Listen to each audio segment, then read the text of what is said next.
Now you look and you say, who's supposed to defend America here against these oligarchs and plutocrats? Well, it's supposed to be political parties. And now in Washington, you've got two parties that are becoming more and more alike, Democrats and Republicans. Tweedledum, Tweedledee. United Earth News went to St. Andrews Hall in 2000 to hear presidential candidate Ralph Nader speak. Ralph Nader's talk is presented here for its content and the salient points that he makes that are interesting, informative, and still current. Let's go now to St. Andrews Hall and hear what Ralph Nader has to say. Detroit, Local 22.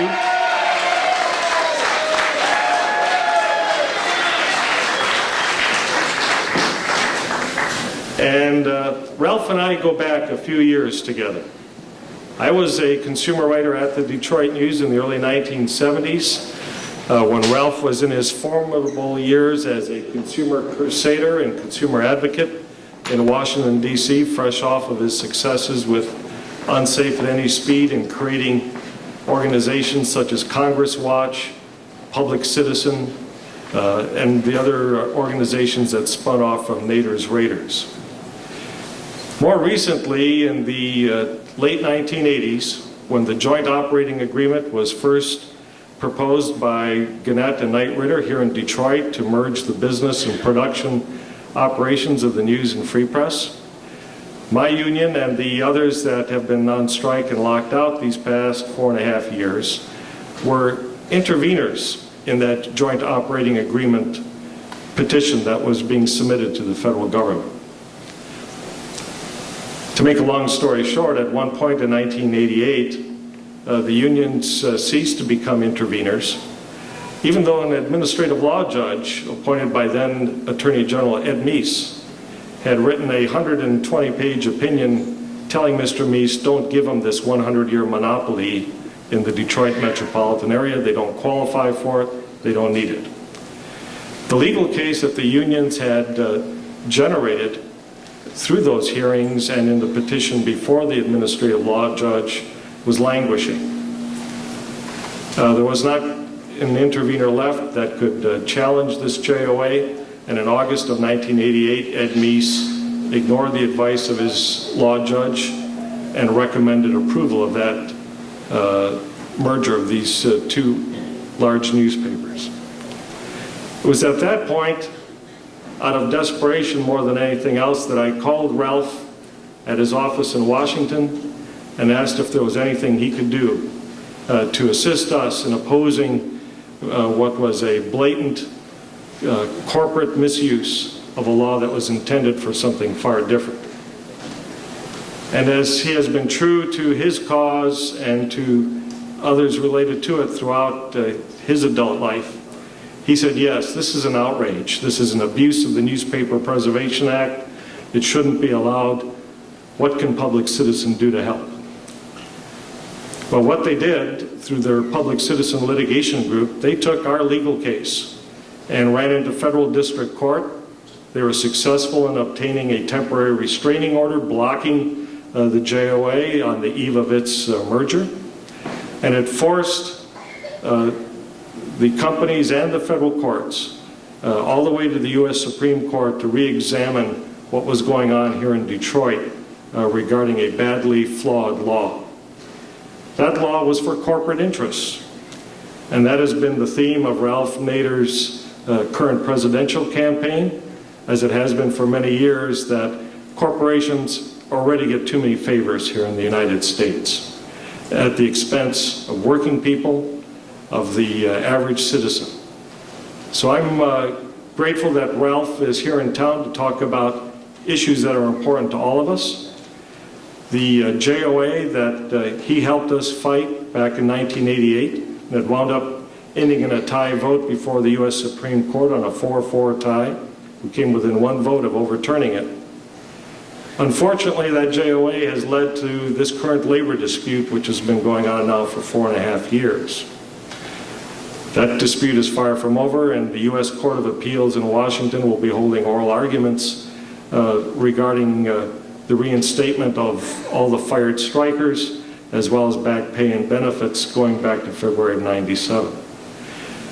Ralph will be here to talk about what is happening in America regarding the corporate agenda and why we should be alarmed and concerned as our rights continue to diminish as American citizens.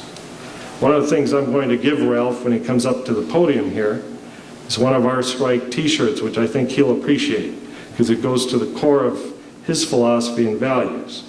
It shows a Statue of Liberty being blindfolded by the News and Free Press, and it quotes Samuel Gompers underneath it that says, "Show me the country in which there are no strikes, and I'll show you that country in which there is no liberty." Ladies and gentlemen, Ralph Nader.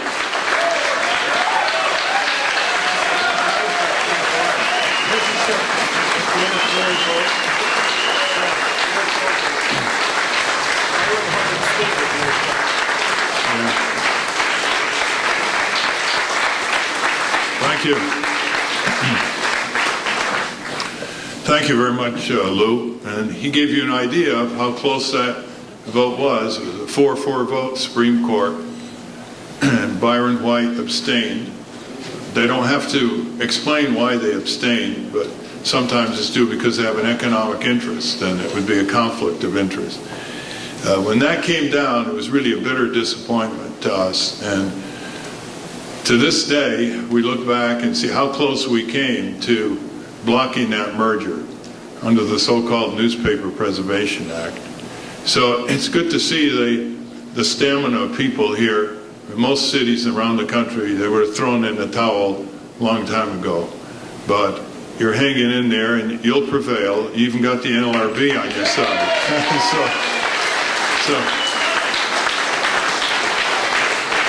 In fact, in Washington, nobody can figure out why the two chains are behaving this.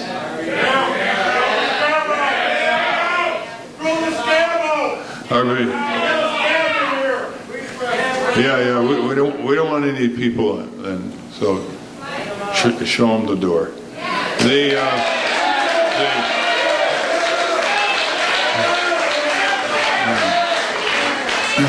Anyway, you have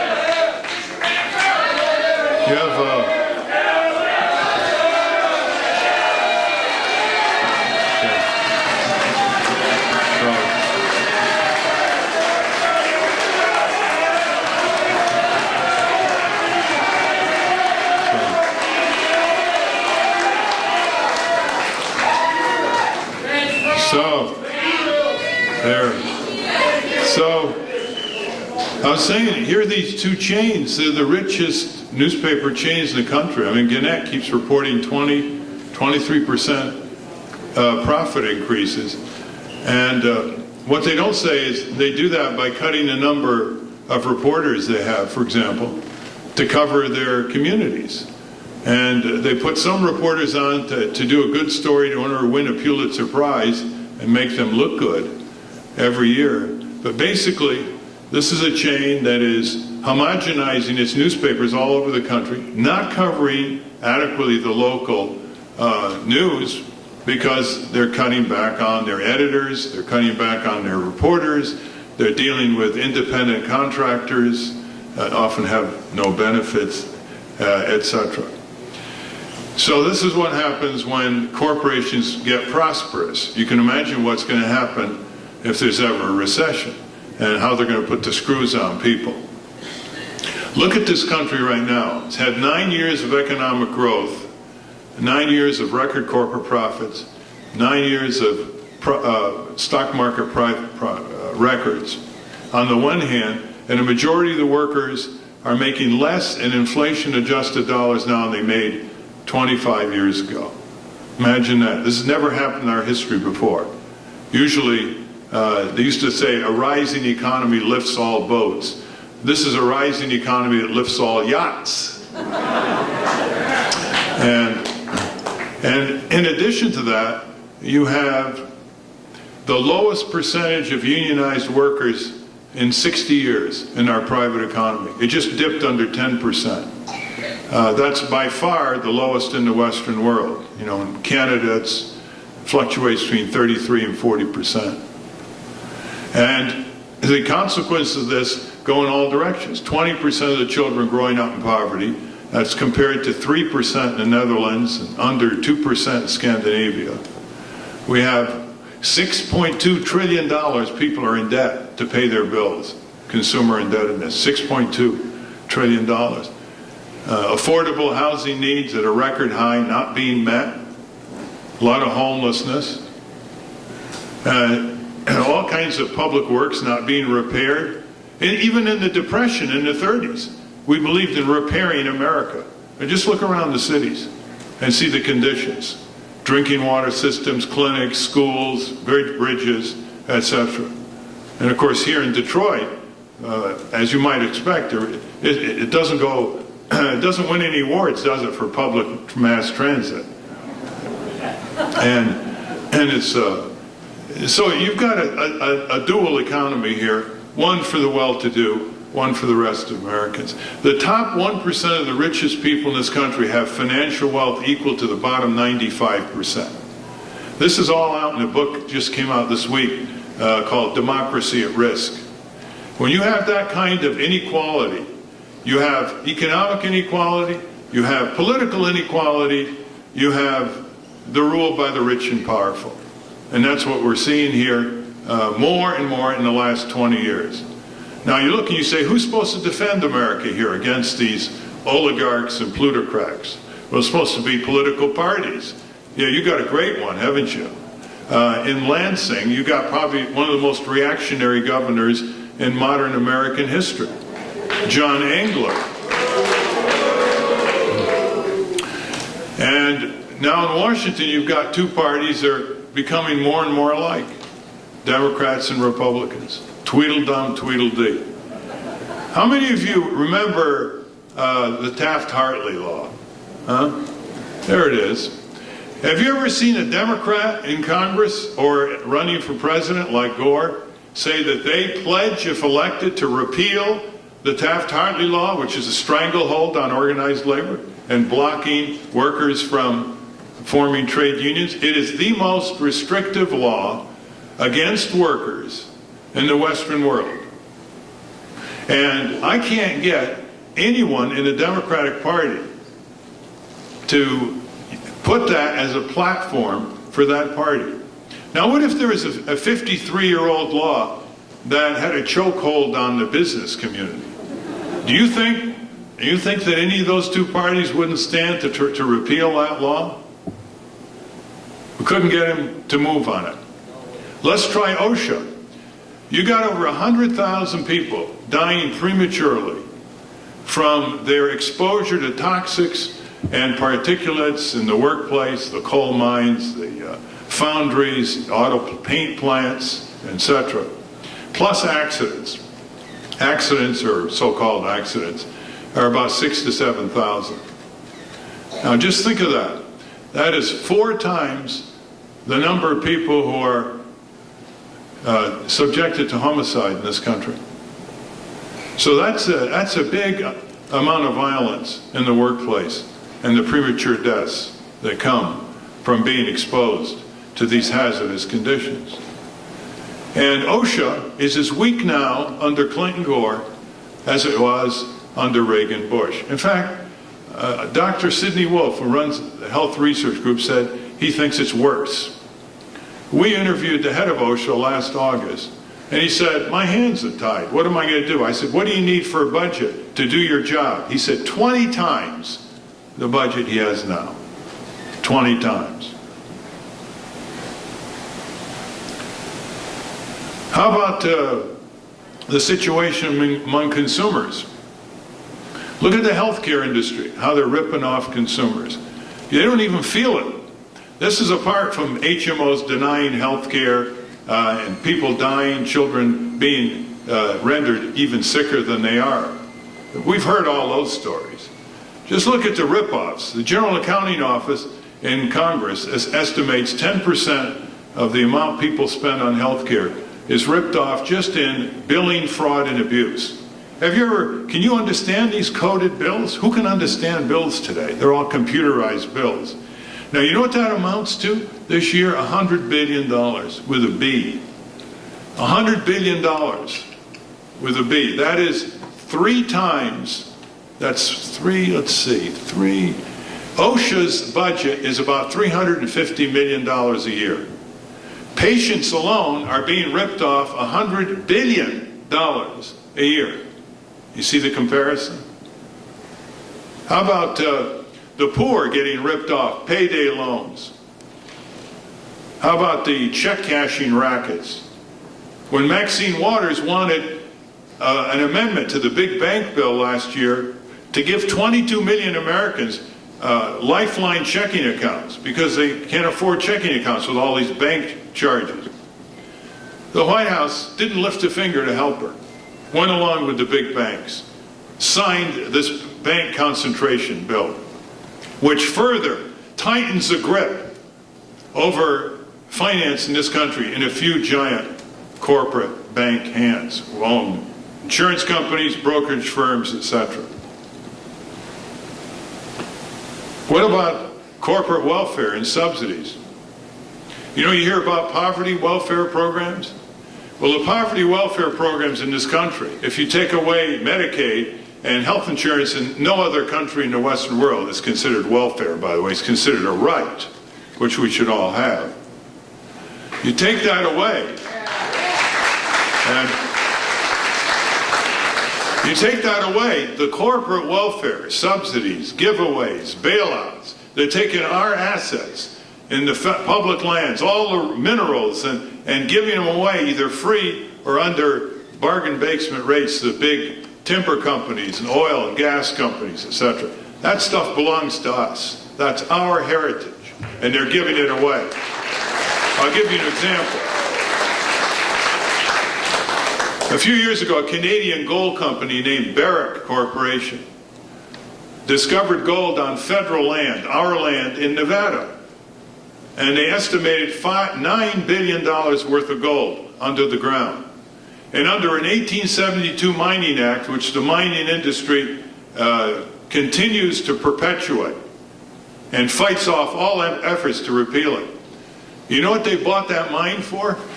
They went to the Department of Interior and they said, here's the number of acres we need over this mine, $9 billion worth of gold. They got it for $30,000, $5 an acre.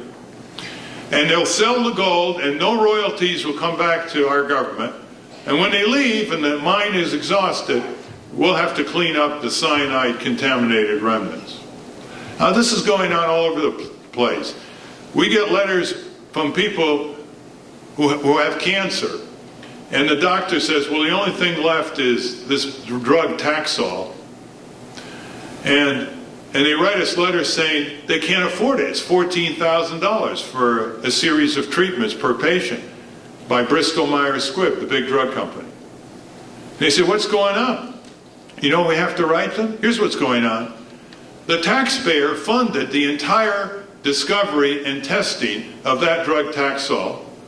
And under the Clinton-Gore administration and under the prior administration, they give it away to a drug company under a monopoly marketing agreement.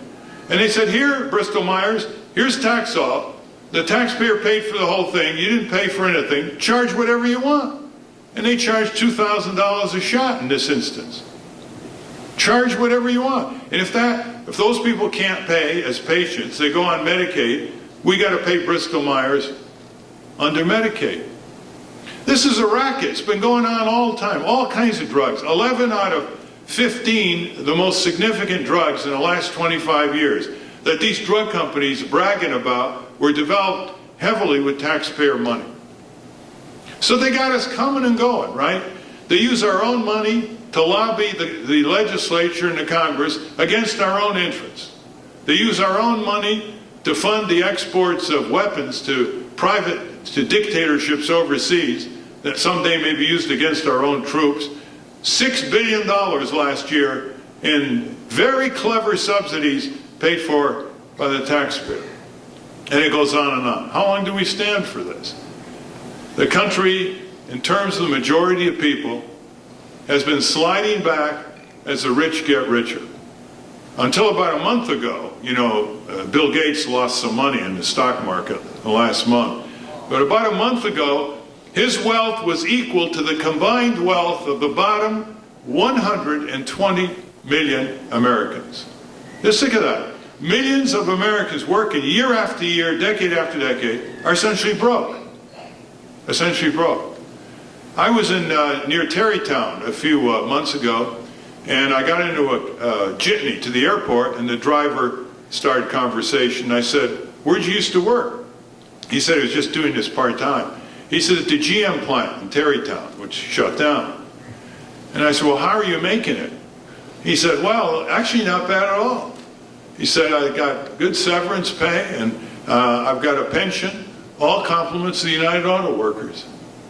Now you see, how many people can say that? You see the importance of the union movement in this country? How many people can say that?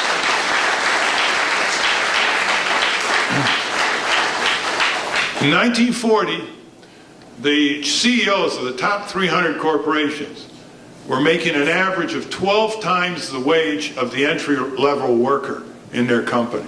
1980, it went to 40 times. You know what it is now? It's 416 times. You see the disparity? As they squeeze the workers, especially in non-union plants, as they squeeze them. Look at Walmart. How can these people support a family on $6.50, $7.50 an hour? The answer here is to build a new progressive political party that says to the Democratic Party, if you don't shape up, you're going to ship out.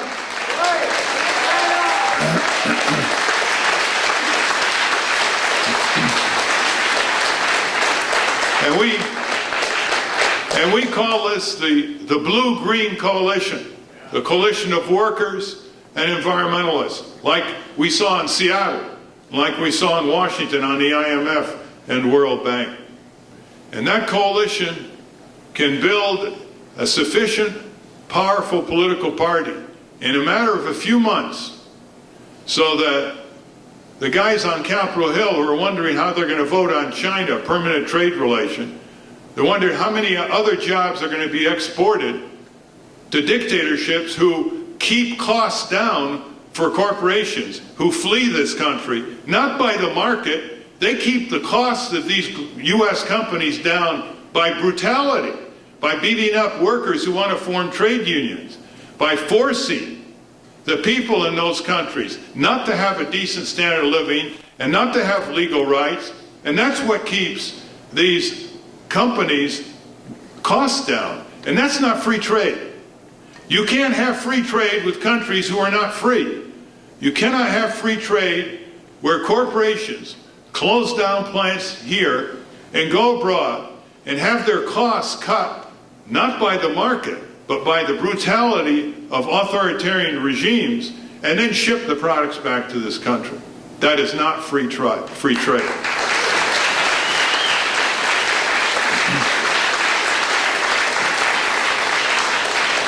When U.S. corporations enter into contracts with local companies in Indonesia or in Pakistan or in India or other countries, who then use 7, 8, 9, 10-year-olds, brutalize child labor, indentured servants, in effect, or indentured servitude, in dungeon factories, using modern equipment to produce products that are shipped back to this country and are displayed in our fancy department stores like the Gap stores, when even in those countries it's illegal to hire child labor. That's not free trade. That's trade in child labor. Don't let anyone ever use that phrase, free trade. It's corporate managed trade. It's corporate dominated trade.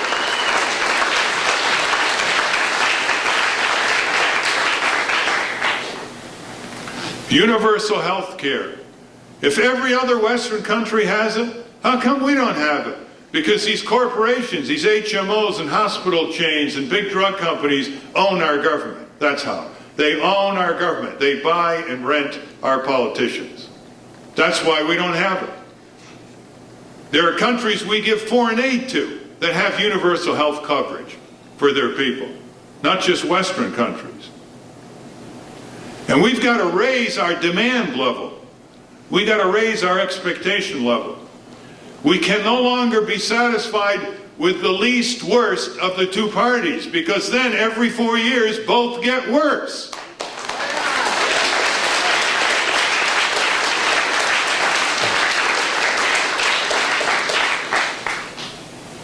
Look at the Democratic Party, what's left of it. Imagine what FDR and Harry Truman would have done with a Gingrich-dominated Congress. First of all, Gingrich would have never won a Congress. When the Republicans won in 1994, and took over Congress in one of the cruelest brace of politicians you'll ever see, they didn't win it, the Democrats lost it. Because the Democrats are defining themselves by the Republicans. They're not defining themselves by the needs of the American people. And when? Here's the rationale in Washington. When the Democrats win the elections, they say, well, we won because we took away some of the issues from the Republicans, otherwise known as we became more like the Republicans. When they lose the election, here's how they explain it. Well, we didn't take enough issues anymore from the Republicans. We became less like the Republicans. You know, that's a downhill slide. There's no end to that type of attitude. We want the Democrats to say, we lost because a new labor, environmental, consumer-based party took it away from us. That's what we want to say.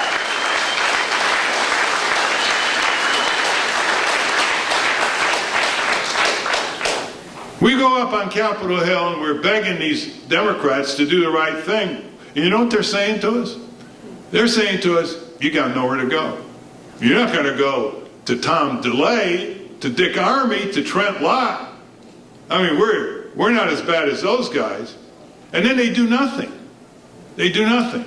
Let me give you an illustration of what labor laws should be like in this country. I have a nice list here.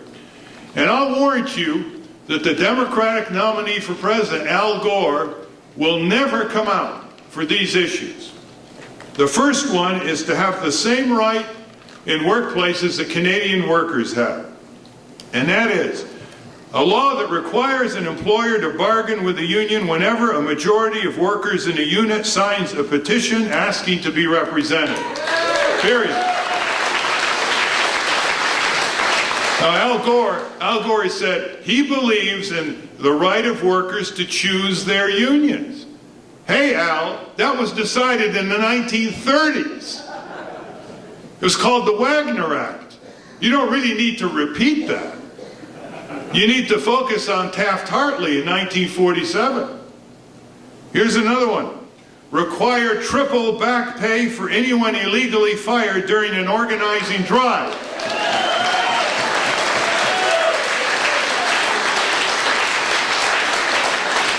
You think Al Gore will support that? He's had 20 chances speaking to the AFL-CIO, and he hasn't come out for that.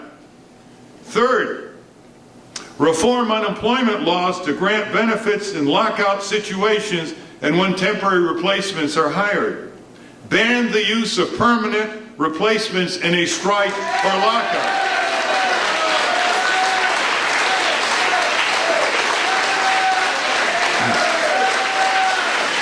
Here's one. Exactly. Right.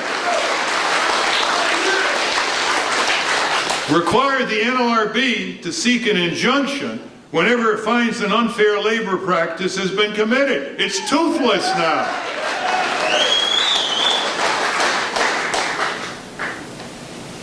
Require binding arbitration if 45 days after certification of a union, a first contract has not been negotiated. So the delay, get rid of the delay.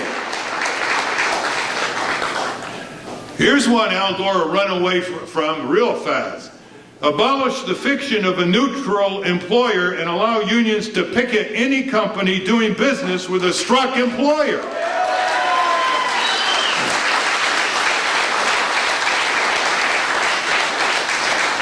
and repeal Taft-Hartley and restore the full protections of the Wagner Act.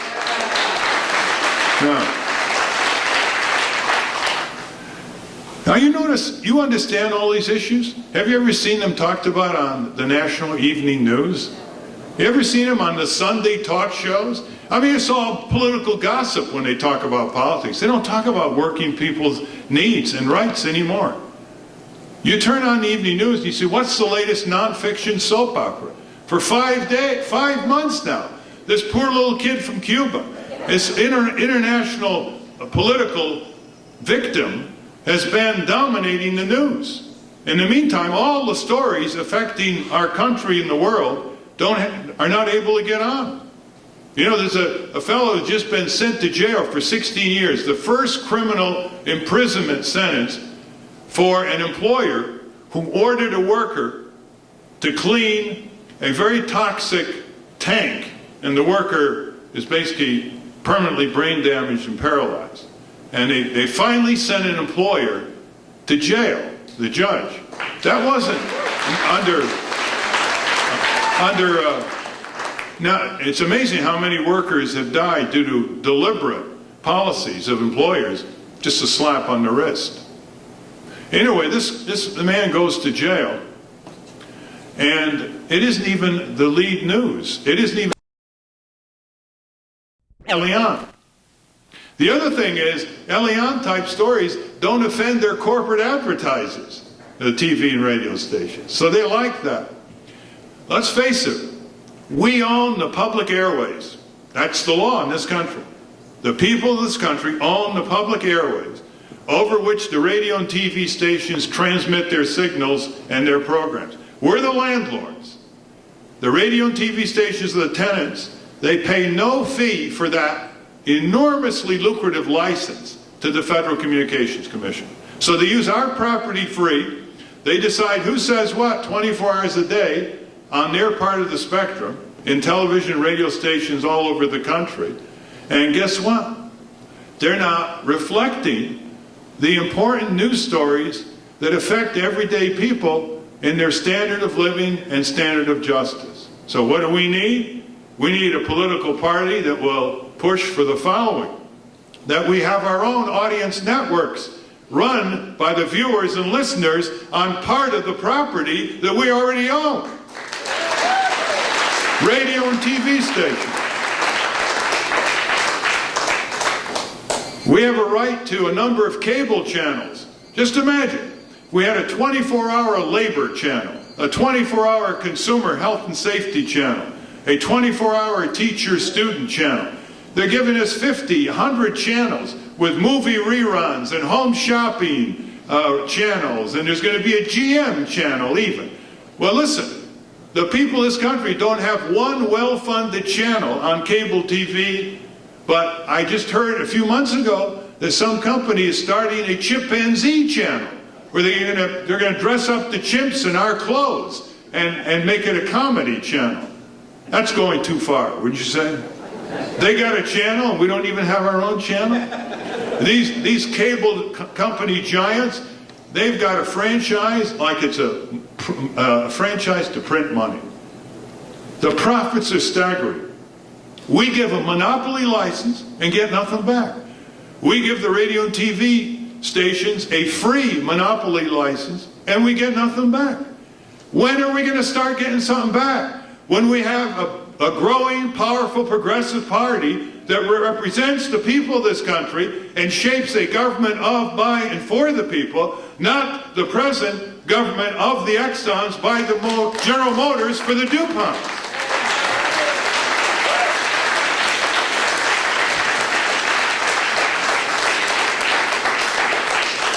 I just heard from the UAW that their best studies estimate that NAFTA has cost auto workers 100,000 jobs in the last 6 years, most of them going to Mexico. Now, there's nothing wrong with our companies investing in Mexico to build the Mexican market. But when our companies go over the border and the workers can't form independent trade unions because the police are there, and the consumers don't get any justice, and there are no independent courts to give them their rights, And there are no environmental laws to require these companies to install pollution control equipment. And there are no worker health and safety laws that are enforced. And then they ship these cars back here, and we've now got a huge trade deficit with Mexico when at NAFTA we had a trade surplus. We've got to do something about that. The Mexican people have suffered under NAFTA as well. Inflation, unemployment, the gyrations of the peso, cheap food is flooding into Mexico, dispossessing millions of Mexican corn farmers and families, and they're heading into the cities or up north, desperate. The Mexican people are worse off now than they were in 1990. They are worse off now than they were in 1980. So much for the claim that NAFTA helps all the countries who are members of it. It doesn't. You know who it helps?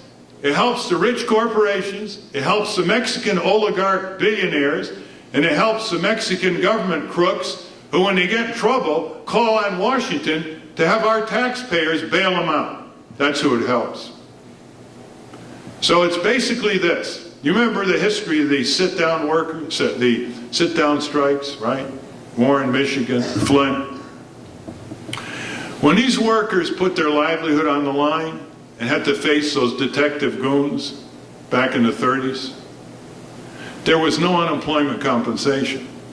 There wasn't any other job around the corner. There was nothing to buy bread for the family. And they put their livelihoods on the line to build the United Auto Workers, to get a decent workplace and decent pay.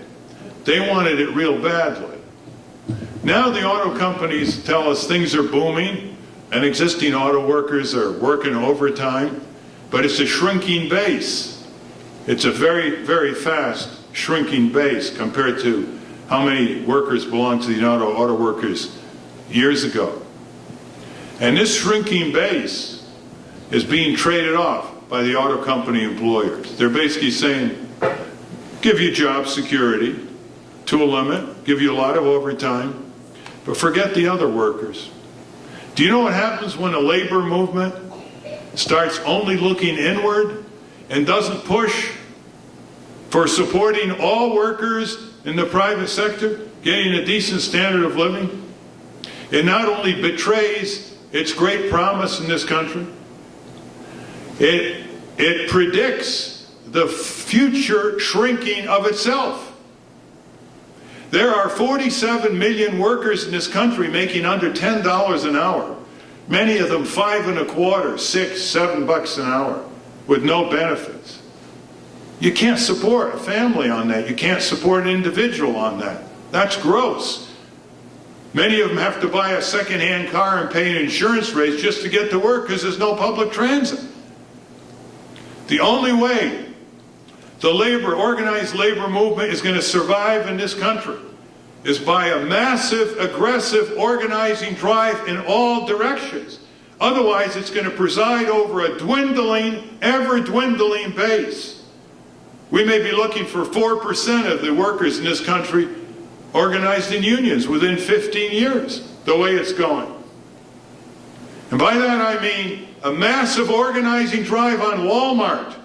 How's that for starters?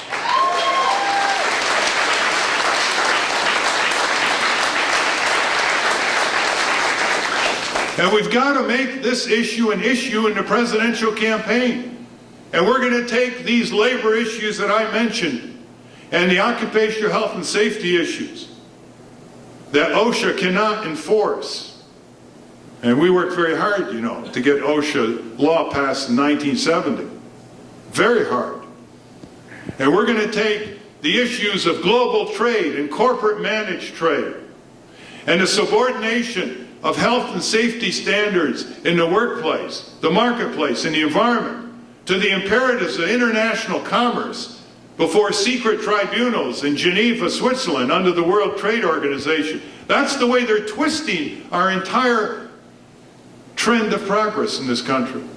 They are basically saying, okay, workers, consumers, environmentalists, you're going to get on your knees in Geneva and prove you're not restricting imports from these countries. Instead of having these products get on their knees and say, we don't harm American workers, or we don't harm American consumers, and we don't poison the environment. That's what's so bad about the WTO. It turns completely on its head the way we've progressed in this country. When we abolished child labor, our lawmakers said to the industrialists at the time, we know that you're cutting your costs by hiring 12-year-olds, and we know that you'll have to pay more if you hire adults. Too bad. You're going to hire adults, and the 12-year-olds are going to go to public schools.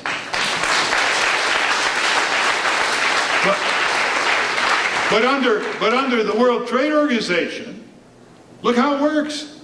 We cannot pass a law in our country banning the importation of products made by millions of brutalized child laborers abroad, because that would violate the World Trade Organization rules. And those rules are federal law, because Congress and Clinton made it federal law. So isn't that amazing? We can't buy a product here in Michigan made from child labor in Michigan, because that's illegal.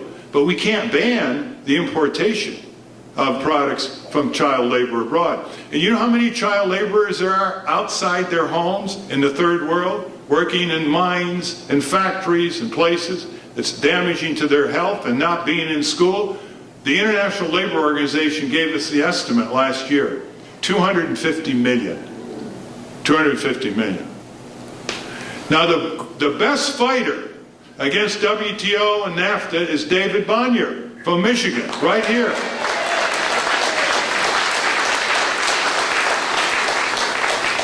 And I only wish Dick Gephardt was as much of a fighter.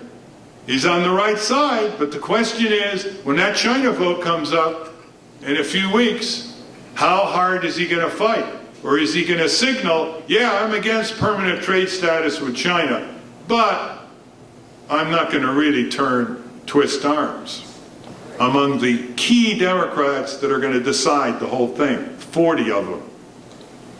So I would urge you to put some pressure on Dick Gephardt. Back in WTO, when that was voted on, 1995, the word on Dick Gephardt was, he's against WTO, but he wants to lose. Wants it both ways. So you got to make sure. If China gets into the WTO, we're running a $65 billion trade deficit with China, the biggest we've ever run with any country. You look at the way they treat workers over there. This is supposed to be the communist workers' paradise, huh? Look at the way they treat workers over there. Devastating. Brutal. No such thing as a chance to start a trade union. And that's the country we're going to be trading with? So the more of our jobs go over there. Do you know that General Motors has blueprints now for 11 to 14 auto plants in China? They're going to move into construction stage if that China Permanent Trade Relations Bill goes through this month. May 27th, I think, is the vote. Well, I suppose it all ends up with this. How badly do we want the necessary levels of justice to be attained in this country? You look at our history, our forebears wanted it badly. Those coal miners wanted it badly. Those auto workers wanted it badly. Those guys who were trying to abolish slavery wanted it badly. The women fighting for the right to vote wanted it badly. The civil rights workers wanted it badly. How badly do we want it? That's all it comes to. If we want it badly, we'll get it. The people are still the most powerful force in this country.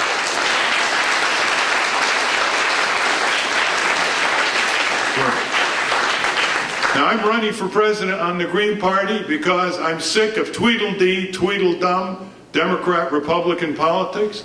I'm sick of their surrendering to the corporate power. Someone the other day asked me, what's the difference between the Republicans and Democrats? What's the difference between Bush and Gore on corporate issues? I'll grant you, on civil rights issues and others, there's a difference. Social service. But on the big issue of whether our corporate government is going to take over our political government in Washington, you know what the difference is? The difference is the velocity with which their heads hit the floor when the corporations come knocking at the door. That's the difference. We're going into We're going into every state. We're going to have full-time organizers all over the country. We're going to raise around $5 million. Our website is votenader.org or votenader.com, whatever, votenader.com, for those of you who want to volunteer, for those of you who want to help me raise these momentous issues of the state of American labor under the grip of the power of multinational corporations. There's a volunteer form that you can fill out. The Green Party has materials here that you can pick up. And you'll see they have by far the best consumer justice platform, the best labor justice platform, the best environmental justice platform, and the best corporate reform platform. And if you want to make a contribution, fine. We're going to have time raisers to show that citizen volunteer time can overcome the vested dollars of the corporations flooding into the campaigns. There is no place in the country, you must know, where locked out workers have held on for so long as here in Detroit. In a way, this is the last bastion.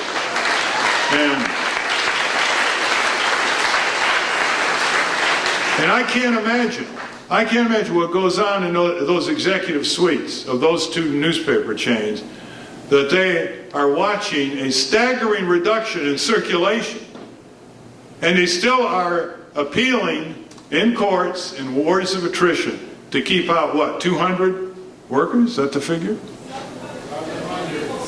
750 still out? What's going on? They're reporting record profits. They're on the losing end of an LRB decision. They're losing the trust of their own readers. And they're still hanging in there. That just shows you what happens when the labor laws are not effective. Almost every argument you can make in their own interest, that they should reinstate, build up their circulation, and connect with the community.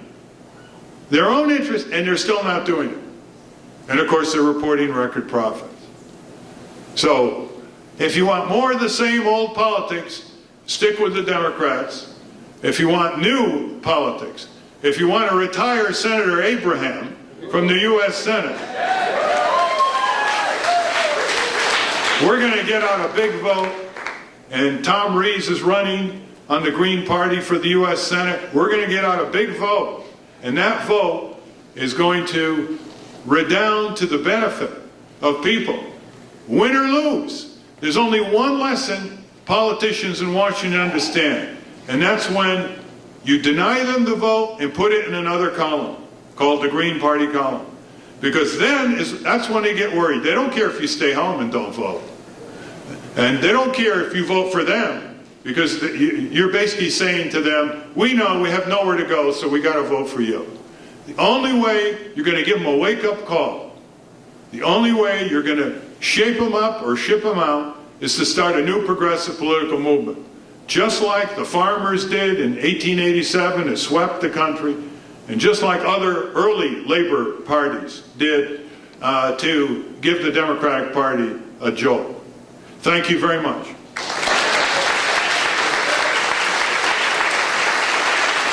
This has been a United Earth News, United Earth Fund report. Thanks for listening.